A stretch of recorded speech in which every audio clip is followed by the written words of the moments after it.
I'd like to call the meeting for the Economic Business Development Commission to order. So moved. Roll call. She said your name. Here. Present. Present.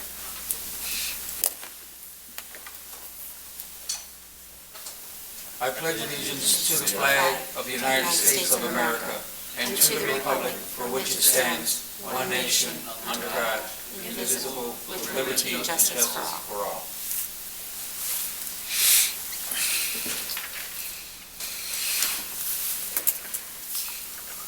Can I have a motion to approve the minutes on Thursday, January 23rd, 2020? So moved.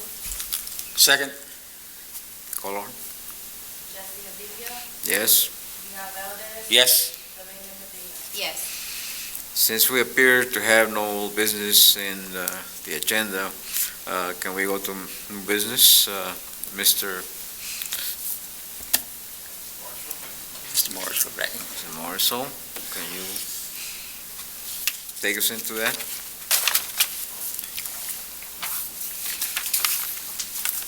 Yes, Mr. Crawford, Mr. Burdick, just sign in before you leave.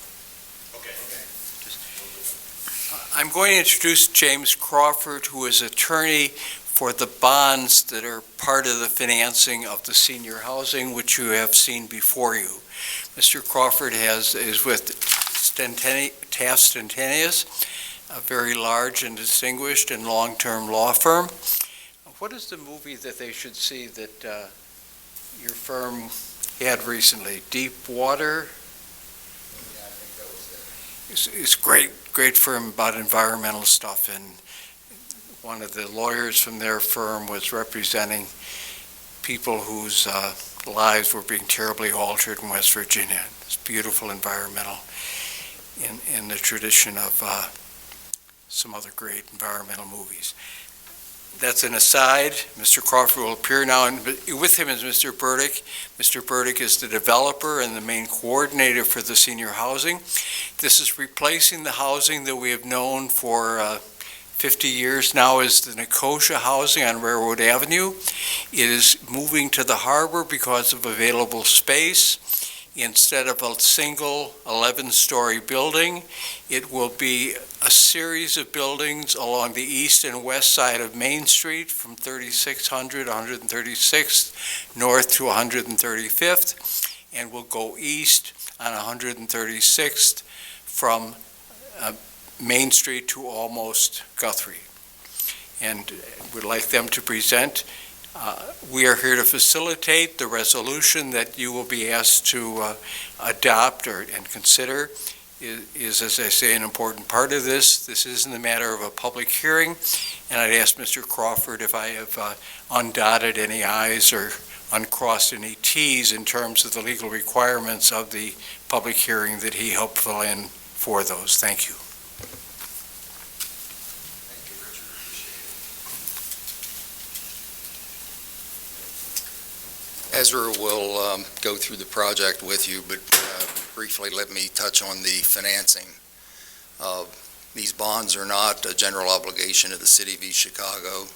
There are no revenues of the City of East Chicago pledged to repayment of the bonds. These bonds will allow the Indiana Housing and Community Development Authority to issue low-income housing tax credits, which will be sold to put equity into the project. The Internal Revenue Code requires that for IHCDA to be able to issue those credits at no charge against their state limit, that at least 50% of the cost of the land and the buildings has to be paid for with tax-exempt bonds, and those bonds will be the ones that the City of East Chicago will issue.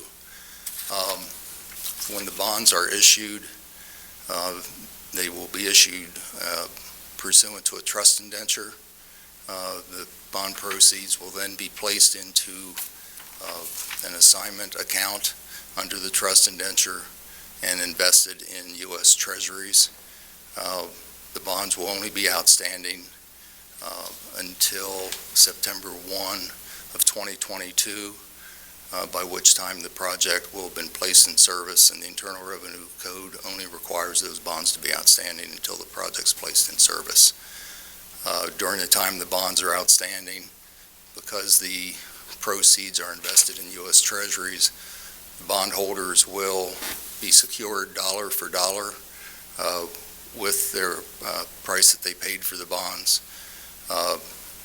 Before the last few days, I would have said that the bonds would carry an interest rate of approximately 1.6%.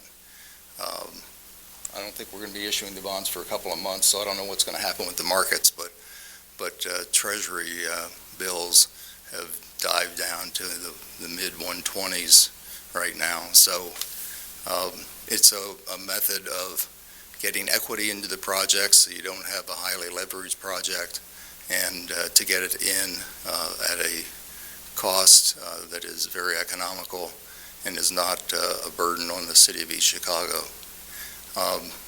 The way the proceeds will work in the financing of the project with the bond proceeds is that when the developer wants to make a draw to pay construction costs, he'll make a disbursement request, and then that goes to the bond trustee. The bond trustee will tap the HUD lender on the shoulder and say, I have this request for $500,000. Please advance $500,000 of the HUD loan to the trust account so that our bondholders are still secured dollar for dollar with their investment. And then that $500,000 worth of bond proceeds will go to pay the costs in line with what the requirements of the Internal Revenue Code are. There will be a regulatory agreement and declaration of restrictive covenants, which will be recorded and run with the land, requiring the project to be kept for occupancy for low and moderate income persons. And in this case, yours is a senior project, isn't it? Correct. Yeah. I'll be happy to answer any questions now that I've given you the gobbledygook.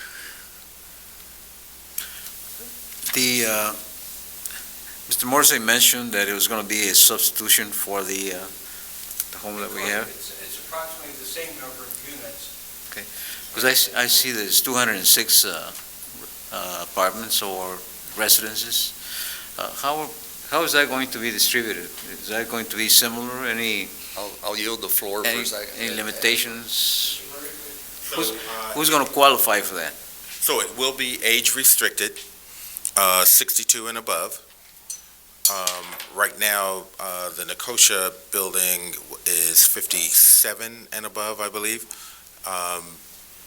Many studies have been done and suggest that 57-year-olds, there's still just a little too much life in 57-year-olds to be placing them in the same buildings as some more senior individuals. And so there's been a real rethinking of that, and that's why these buildings will be 62 and older. There will be 206 units. 6 of the units are 2 bedrooms. The other 200 are 1-bedroom units. I have to tell you, it's a project that I am extremely excited about. Because, I've traveled and seen a lot of senior project developments around the state and country, and I'm telling you, based on my experience and seeing, you're going to have a product here that is second to none in the entire country, based on just what the products of construction consist of, the interior finishes, the layout and design. We went through extreme depths just to take our time and make sure that we were doing something transformative here that you'll have as a showcase here in East Chicago. So we're really excited about it. What you have here is kind of a diagram layout of, as Mr. Morrissey said,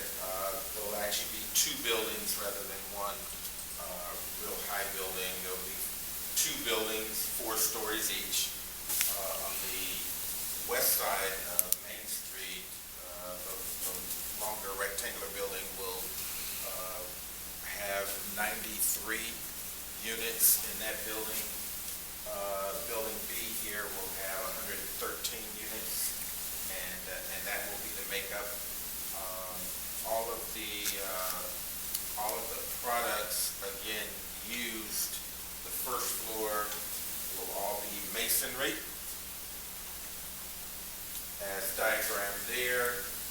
The above 3 floors will all be a hardy plank material, so there's no vinyl or any of that type of product on the buildings. These are the hardy plank materials. This here is an illustration of the planks that are there in blue. There's some highlighting around the entrances of both buildings in orange. That's a metal product that you'll see denoted here. The grout, this is actually color of the grout that you see matches the masonry brick that will make up the main level. And then the windows here of that almost like a taupe color that's matching into the building. One of the other things that I'll say, these are seniors, and so we're actually building it to green standards, not going for the certification, but it will be built to that standard, and that's actually an ICTA requirement for the tax credits. But in addition, there's energy raters and such that are part of this project. So, for instance, when we're done constructing, there'll be a company that comes in and does blow tests in a number of the units just to make certain that the construction was built the way it's meant to build, and this be a really highly efficient building. Okay. The one other thing that I'll add is when you get a chance, you should look more closely at even some of the interiors here. So this product here is a vinyl tile-like material that will be in the corridors. There'll actually be streaks of color that runs through that tile there because the floors will all be color-coded. So you know how you go to some building or parking garages in Chicago, say, and they're denoted by animals, right? So the floors will be color-coded. That will all match through the tile. These are the 4 different colors that it will be. These are, here you see some of the common area flooring. The materials down here are all the flooring for the units.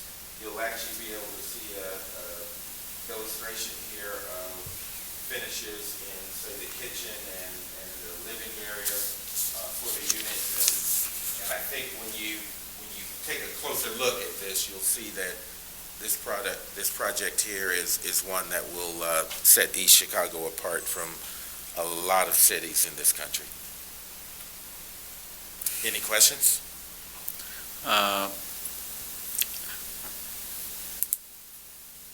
Income restrictions? There will be, so the project will be all project-based vouchers issued by the Housing Authority of East Chicago. And so as far as the tax credits are concerned, there'll be a 60% AMI restriction on the units. So that's probably the income restriction that will be constrained by, but there'll be project-based vouchers for all of the units, and so depending on the income, it will flux anywhere from 30 to 60%. Mr. Burton, is it presumed that the first occupants will largely be people moving from the Negotia Center? That's absolutely correct. It's a Okay. It's a requirement, HUD requirement, that all of the present residents at the Nicosia building will all get a unit in the new building. Even the ones that are under 62, because they're in that building there, they automatically get a place here in one of the two buildings if they so choose. So they'll be grandfathered in? Yes. Okay. We are not displacing anybody. Everybody gets to move to the big, new, So shiny house. will the residents at Nicosia fill the new project, or will they be I don't know, residences? there may be some who prefer to live, remain, somehow find housing on this side of town, or to move out of town. Okay. It depends on how people perceive not only the housing, but the community they're moving into. And I don't know that they can predict or doing any preliminary work. It's probably too soon to be kind of triggering people like Okay. they're going to be moving tomorrow when they're not. What date range are you looking at for occupancy? So we have an anticipated close date at the beginning of June of this year, and then 18 months of construction. So December of 2021 would, unless, we get great weather, and we're always trying to, shrink those timelines. But with weather considering and such, we're somewhere late fall to early winter 2021. What amenities, if any, are you going to offer? Since you're catering to senior citizens, will there be a grocery store or a convenience store located within the buildings? Not within the buildings. There's actually no retail in these buildings here. I know we've been working diligently with the city, and I know that they've already in the area where we'll be developing brought a lot of new amenities over the last 3-4 years, be it the community center. I know there's a clinic that's earmarked for the area. Well, you probably know better than I, all of the new amenities that have been built and developed over in that market in the last 3 to 5 years. But If I may, the clinic is tied, they're also going to put 28 units of housing, affordable housing for families and others, at 2301 Broadway, across from the new senior building that's right there between Alder and that housing is scheduled to have one of the HealthLink clinics. We have one near Post 369 on Chicago Avenue. They have a lot of service centers throughout Northwest Indiana. And the developer of that 2301 Broadway has made that HealthLink center part of what they're going to be putting. one of the things that And it's about a block away from where we're putting it. And one of the other things, so we are, that's one of the charges also by ICTA for receiving the tax credits, and so we're working in conjunction with about 7 nonprofits here in the city and in the area that will be, we're working on that offering of services and be it activities, and other amenities that we'll be able to offer the residents. And obviously, food service remains a problem for the harbor, and it's something that's being worked on by a number of departments. Absolutely. And any solution you can come up with, please suggest it, because it's needed. We have a food desert in the harbor to some extent now, and that needs to be addressed. One of the concerns that the commission has is the fact that you already have 2 older buildings with seniors in the area, and then you're going to add this to the area completely. So it's going to be a heavily concentrated area with seniors. We're concerned about the amenities, ambulance services, rides, groceries, the whole thing that has to be provided for people in that the type of housing. What I see in that area is not right now, at this point in time, I don't think it's appropriate to the kind of concentration of seniors that you have in that building, in that area. So unless we continue doing this, Developing the support See. services. Right. it's a major concern for us. Yeah, so there's a couple of things there. The other senior provided facilities that are in the area are all public housing facilities, all in need of repair, right?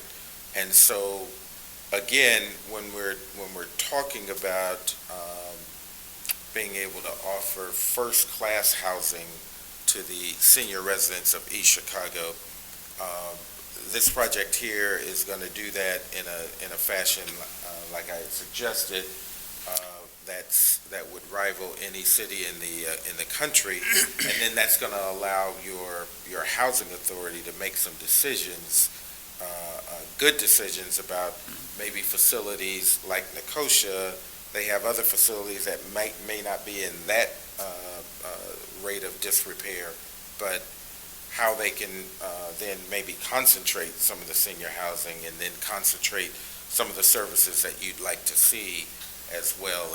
And so I think that's all being considered as part of this project here. Don't mind the fact that I say that we're concerned. It's basically the idea that the buildings are going to be there. It's a step in the right direction. However, it's a work in progress, and we have to see the amenities in the area. Otherwise, it's not what I consider a good situation as it is right now. So, I would just say that if you look at the Nicosia building right now, Yes. and, I understand,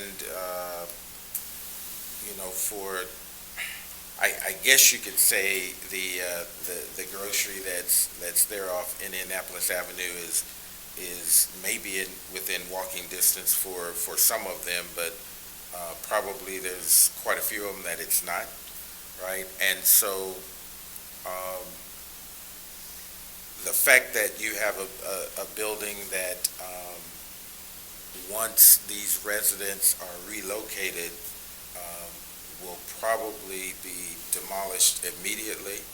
It's in that bad a disrepair. I know you've probably seen the fencing around the building. That's because there's actually parts of the building that from time to time fall off of that building. And I've been through the building having resident meetings, and I tell you, it made us go back to the drawing board and really work to, again, bring what we think is an end product here that's going to be totally uplifting to a lot of the residents that's had to endure just some of the conditions that are still there at the Nicosia. No, we can see it as a high-quality construction, okay, just from what you're seeing. If you don't mind, I understand what you're saying, that the Nicosia building, I've had family members that have lived in there, so I understand personally. I've seen it firsthand. So I do see here that it's a step up. It's in this, you're pointing in the right direction. However, my concern is 62-year-olds do have some life in them as well. Is there any type of recreation as far as gym, exercise equipment, anything that's going to be placed in here to help them out with that quality of life, to promote their more healthier version of them? Absolutely, Okay. absolutely. So there are I don't believe fitness. that was there in the Nicosia building. I mean, you had No, a there- small little rec center, but what, There are meeting rooms in each building. There are fitness rooms in each building. There are TV and gathering rooms in each building. There are gathering kitchens in each building. Each floor has its own laundry, right? So I believe there was one laundry room in the entire kosher building. Right. And in this building here, every floor will have its own laundry. There's 2 elevators in each building, right, for getting residents up and down just the 4 floors versus 11, right? And so what maybe I'll do is, Richard, if I could do that with you, let me email just a list of the building amenities That that would be you can nice. share with the Be happy to corporation. accept that. And then I think you'll see that, yes, there's a lot of amenity in these buildings. And again, I think that we've been able to go above and beyond. And they're definitely going to be, even, now this piece of art, these couple of pieces of art here are just some illustrations that the designer used to, draw some of the coloring from, but there's even a couple of, artists that will be doing pieces of art to hang in these buildings. Yes, it's going to be bright, light, uplifting, and I think really, really appreciated by the residents. I'm sure that some of the residents drive, and there will be people come to visit, especially since it's a new modern building. Would encourage more people to come visit their relatives and friends at that facility. As far as parking is concerned, will that be a problem? So what we've been able to do is meet the code requirement for parking that encompasses some street parking as well, but based on, I'll put it like this, based on the current Nicosia residents, we have plenty of parking. Now, as we add residents for units that aren't filled by current Nicosia residents, and they be drivers or such, then that's something that, will, would have to be addressed through, public parking. But the improvements that are being made on Guthrie, where additional street parking is being added all up and down Guthrie, as well as Broadway, south of 136th Street, I don't think that would be a problem. Yes. If I may, the current Nicosia building is only 4 or 5 parking places in front of it, whereas here we have Main Street, both sides of the street. It's an extensive area, and we have 136, at least the north side, where the housing is. And so I think, and there is also, as I understand it, there's clearly housing behind the L building. Is there parking as well behind the other building, There is. side of the street? Yeah, I was looking for it. So here it is here. So there's parking behind this building that you see here, and then there's also parking all through here. Off-street parking. What I'm looking at is, as you stated, the Nicosia building is in disarray because it's old, it's falling apart. People are reluctant to move into a facility like that, but now that you have this beautiful thing, more people are going to try to get in there, I believe. They're saying, hey, this is new, it attracts them, they're going to want to come, and then they might be drivers, and like I said, they're going to have people come visit them. Also, my concern is security. It's not the best part of town that this facility is going to be built in, so I'm very concerned because they are senior citizens, and we have to provide good security for them. So, some of the things I know that, from a security standpoint, I know the city will be installing and has already started an extensive camera system. These buildings here will all be on a key fob system, right?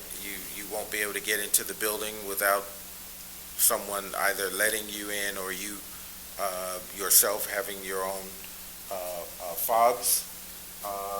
There's going to be, again, that's where we, to some extent, right? And so it's so funny because this was actually a real tough discussion when we were, planning for the level of security that will be at the building. So one of the problems I had was nowadays people do not normally have landlines, right? Everyone has a cell phone. So that means when I show up at the door and I ring your buzzer, it's going to ring to your cell phone, right? You think, well, maybe that's not an issue. Well, it's an issue if I'm on the other side of town and I'm not even in the building, and I can let you in the building via my cell phone and you're on the other side of town. So those kind of decisions, security considerations were all given to the building. We think we've ended at a place where it still allows for some autonomy and not making it feel and look like a police state, but at the same time having taking in consideration the security needs that we thought might be adequate. So to that, though, I think that we are in a position that we can add and or take away based on what it actually ends up being. I know that initially that was one of the concerns that we had as well, and initially we had fencing planned and some other barricade-like security measures, but after the understanding that some of the buildings on the opposite side of Guthrie that are going to be coming down, some of those residents being displaced, and what the plan is for bringing in new residents and some of the other development that's happened, again, by the city in that area, it did kind of subside some of the anxiety for security measures that we had. And then we expect and intend that will only get better over the next 24 months by the time we're actually moving residents into the new buildings here. It sounds like the building is secure, which is great. But my concern is when the people are coming and going and they're outside. You got senior citizens, some of them are elderly, some of them have difficult maneuvering around. Those are the people that I'm worried about, because they're not in the building where it's secure. They're outside either coming or going. That's a very a big concern of mine. So I think that some of that, when you see the finished product, will go away, in that what you're not seeing in these illustrations here, there will actually be roundabout pickup and drop-offs at the doors of each building. So residents that are able to, be it drop off grocery, drop off other items and such, once you then get into the parking areas, there are some barriers that would suggest to outsiders that you should not enter.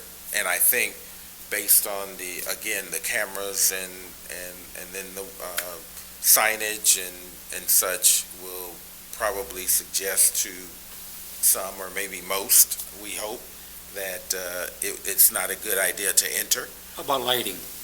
Oh. Will it be daytime at night? Absolutely. That's what I want. Lit. It has to be lit. These are seniors. So one of the things there, for instance, when the designer came back to us, this illustration of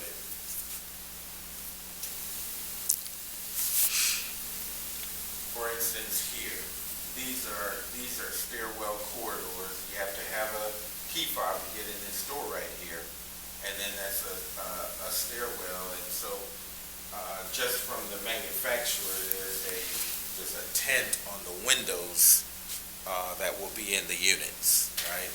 And so, one of the things that we did is removed all tent off the windows in the corridors, and the lighting that's going to be in those corridors, taking into consideration if I'm in the corridor and I'm having an issue, I want someone from the street to be able to see that and hopefully call 911 if I'm in the corridor and I'm having an issue. What you'll also see is here at the doors, all the entrances, public entrances, are going to be well lit, right, in all directions, just to make certain that, again, seniors are able to get into the building safely.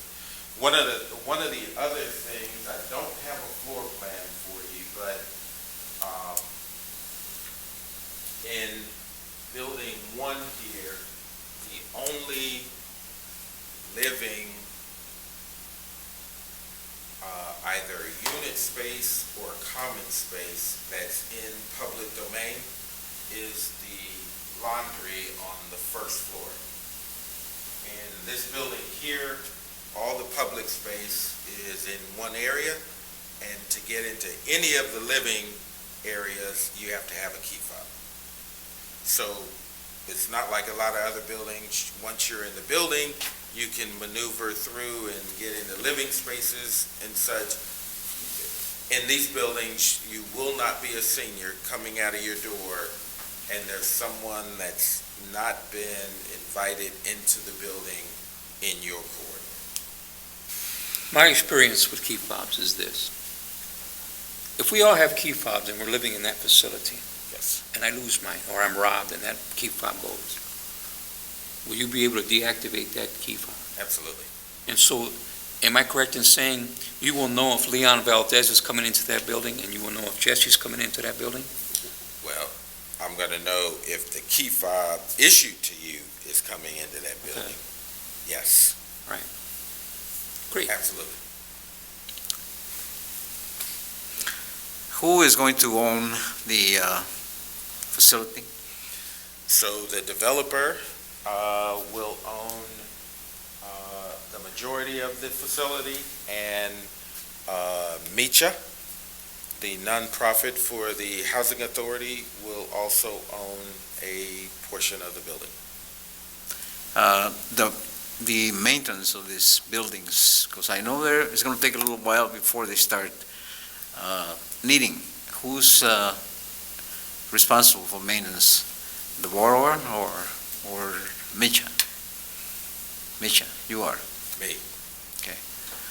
On the Developer. And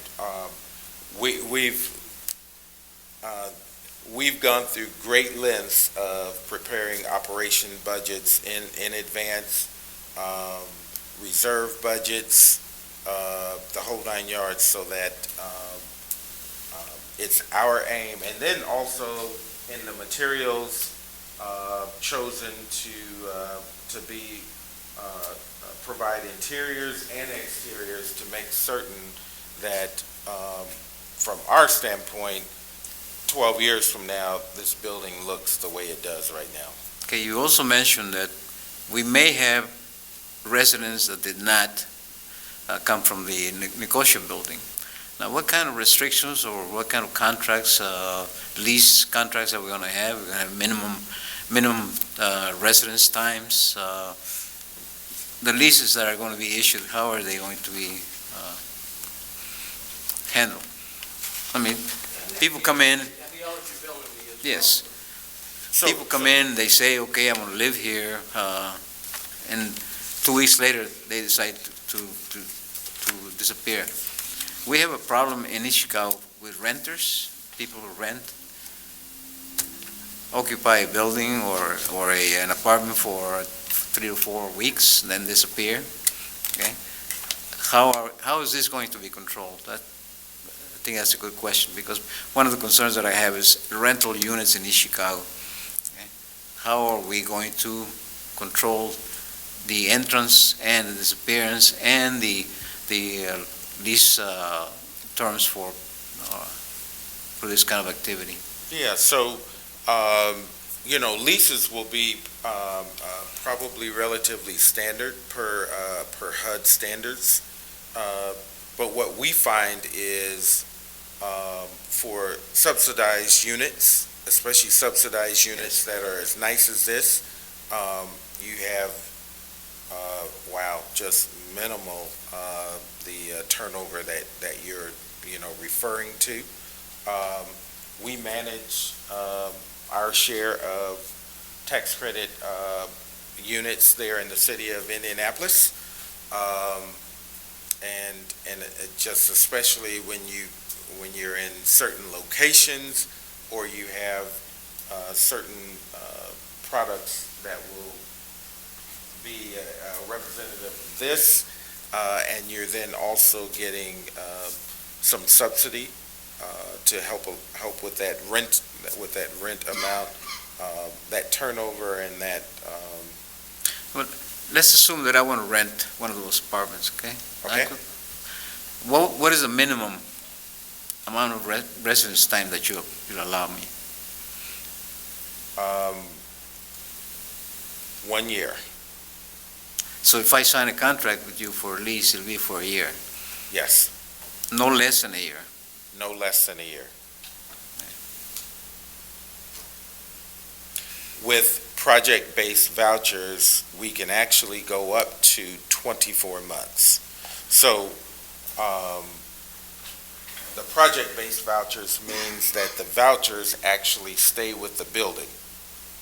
There are vouchers that are travel vouchers that would be my voucher that I can take anywhere in East Chicago. But these are not those vouchers. These vouchers stay with the building. And so it's a lot more difficult once you accept this voucher and you're on that 12 to 24 month lease term to abruptly exit as your scenario suggests.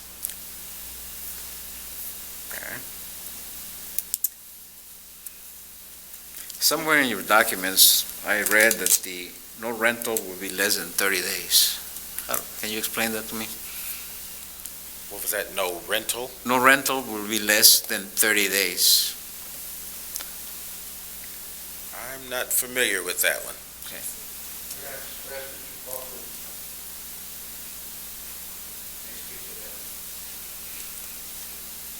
That is to comply with the Internal Revenue Code, because rentals of less than 30 days would be considered to be like hotel lodging, and so you have to have rentals of at least 30 days from the Internal Revenue Code side.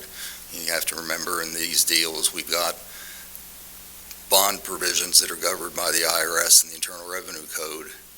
You've got provisions that are required by HUD, and you've also got provisions that deal with the tax credits, and they all have kind of slightly different times. So the no less than 30 days is a bond provision under the Internal Revenue Code.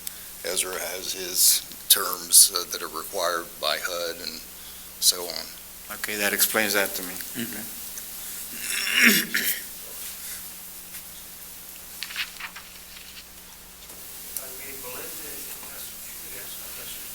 It was that, you brought up the grocery store, as they've been searching and trying to bring in a grocery store to ours.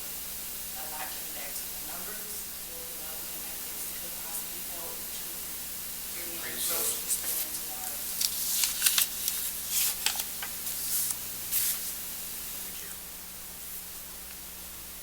Okay. Any other questions? I really have no. I had one. You pretty much answered. Leon? No. Okay. Now, you have before you a resolution. Last question. What is the total amount capital investment in this project, besides the $22 million that the bonds issue is going to be So the bonds are, for the project?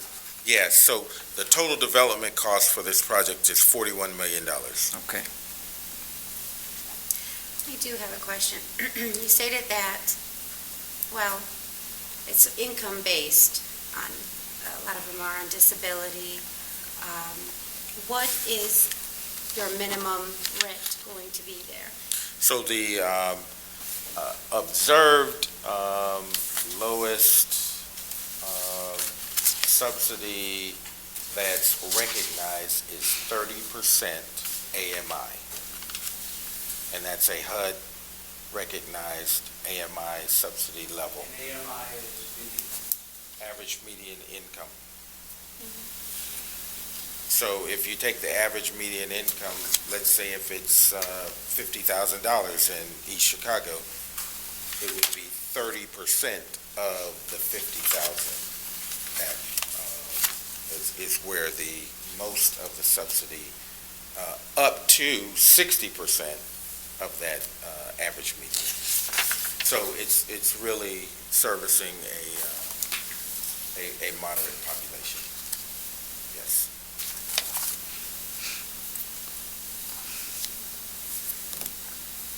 Okay. Attorney Crawford asked that for the technical part of the public hearing, if you would come forward and just make sure we execute that properly. We thought we might have a large crowd, so far we are ourselves. It is not uncommon. I do a lot of these. What we'll need to do is have the commission call a public hearing to order, ask if there's anybody here that wants to speak on behalf of the project or against the project, and then, as is typical, seeing none, close the public hearing.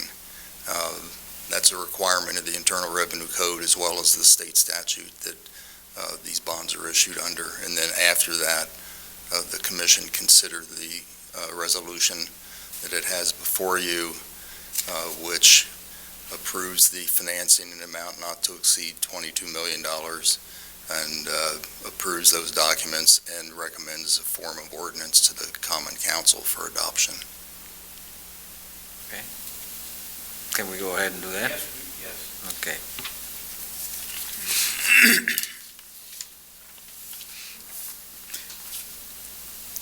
I'd like to call the commission to approve the resolution, to adopt the resolution for the ECHA Lakeshore Manor multifamily housing bonds for the amount of $22 million and adopt. You have to close the public meeting first. The Oh. public hearing. Oh, Open it. Right. okay, can I have a motion to close the public meeting? I think we need to To open it or close it? just make an announcement that the commission is now holding a public hearing, and anybody that wants to speak for or against the project may come forward. You have to state that. No. You have to state that. What? You have to state that this committee is allowing the public to speak either for or against this project. If there's anybody here, but you have to state that. This committee, I'm going to assign my vice president to do this because he's a lot better at that than I am. Okay. He's done that so many more times. At this opportunity, this commission would like any public to come to voice their opinion for or against this project. And we have no public here, so you may continue, sir. And then Good just go ahead and say, seeing nobody appear. there's no we public close- here, so- we close the No hearing. public hearing. There's no Okay. public here, so it's closed. So it's Perfect. closed. Perfect. Okay. And we'll get it in the minutes. Now you can go for the bond. Move on up to one. To move on, and we have the two documents before us, one of which you're asked yourselves to vote on, one way or another, and assuming you would vote in favor of the bond issue, would then refer the ordinance, which is unnumbered, to the East Chicago Common Council. You are the recommending body, they are the enacting body for the bond. Okay. Right, that's absolutely correct.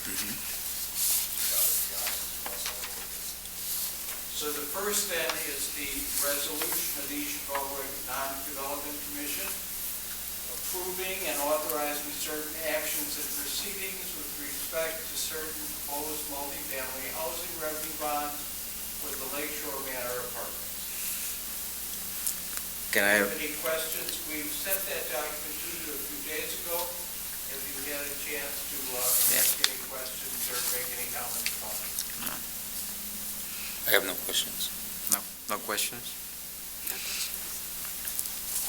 Just to move then for the adoption of the resolution.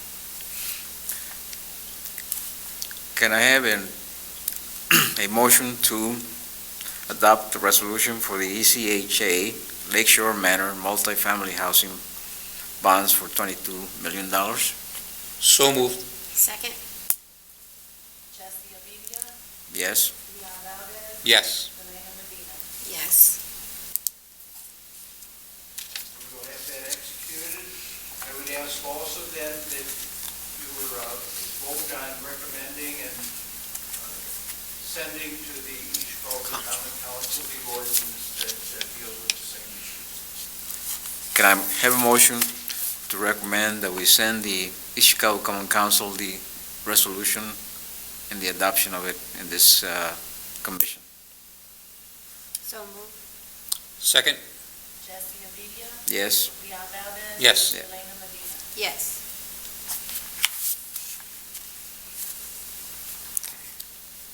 We have other items on the agenda. We've asked you to execute those. We'll have them done before we leave. Okay. You may want to pause a minute to execute those. The signature page is on the back, and we have President, Vice President, and then Belinda Bonilla is the Secretary for the Commission, so yes, she was on as well.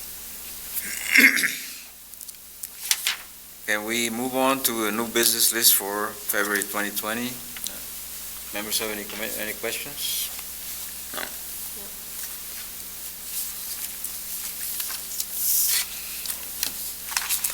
Okay, move on. Commissioner comments?